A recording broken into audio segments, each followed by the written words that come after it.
Can I do like a rapid fire thing with you a bit? Like, and Anders, you can do this too, but like, I'm going to hit some things and it's like good or bad. And it's new characters and whatnot. Okay. But we'll get into the action in a bit because I think that is, without a doubt, the key weakness in the movie. So you said Merovingian and that whole sequence. I think we all agree. So Io and old Niobe. Horrible. Why can't they do old person makeup? I was flipping through Netflix the other day and I saw Bad Grandpa or something, and it's with Johnny Knoxville, and I'm like, they literally trick real people. No, but I'm like, that is much better makeup than I see in most movies for old age, and I don't get it. Why can't you just do Orson Welles, Citizen Kane, just like put a little bit on? I don't know. Maybe the same Matrix person, or sorry, maybe the same makeup person also did Cloud Atlas, which was also kind of shoddy. In doing sort of like people's faces and like different ages and stuff. Okay, Bugs. What's your take on Bugs as a character? Neutral to me. Wannabe first Matrix.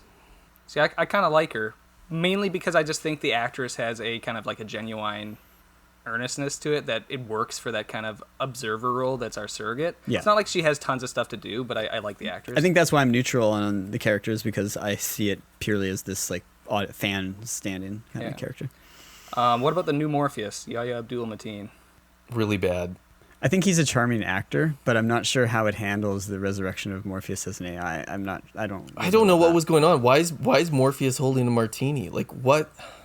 They're just like these additions where it's like, I don't know if it's having fun or if it's just like, are you trying to just like totally mess with the first? He's a super charismatic actor, and he's like super handsome and wears a suit really well, and he looks cool with like the orange suit and the two guns and stuff. But I think what it is that it's a bit of like filmmaker being intoxicated with the swagger, and you're like, you don't have to have this character as Morpheus.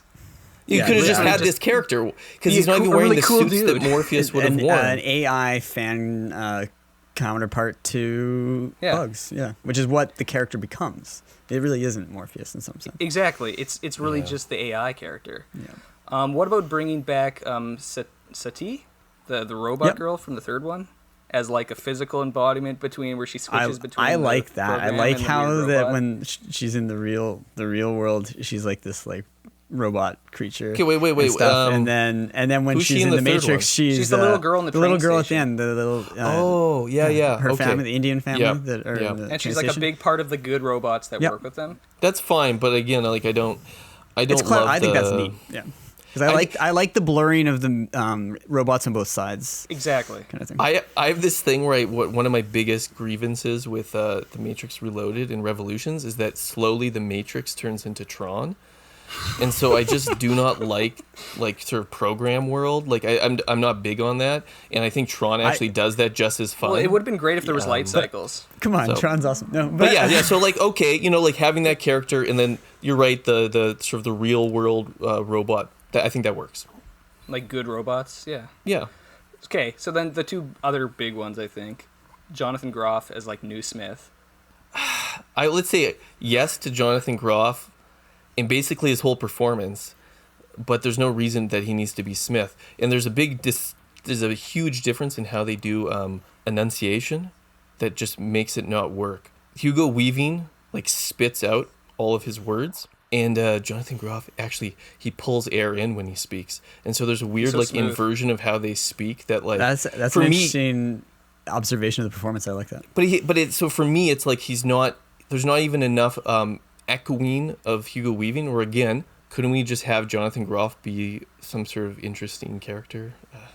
I forget who said it online, but they made a comment about like how funny would Matrix Resurrections be if Hugo Weaving was his like Thomas Anderson's boss, being like, we gotta make a new game. Yeah, that would be amazing. Have you made a new game? Like, Mr. Anderson. Warner Brothers wants us to work, Mr. Anderson. Because everything he says sounds so menacing. And then the other big one is Neil Patrick Harris is like the new architect type character. I think he's actually of the new characters. Yeah. He works really, really well in the world of the film. And he might actually be an improvement on the other architect, who I never really liked. I love the way he insinuates himself into Neo's life. You mean Colonel Sanders, right? Yeah, I thought he was actually really good. I liked it.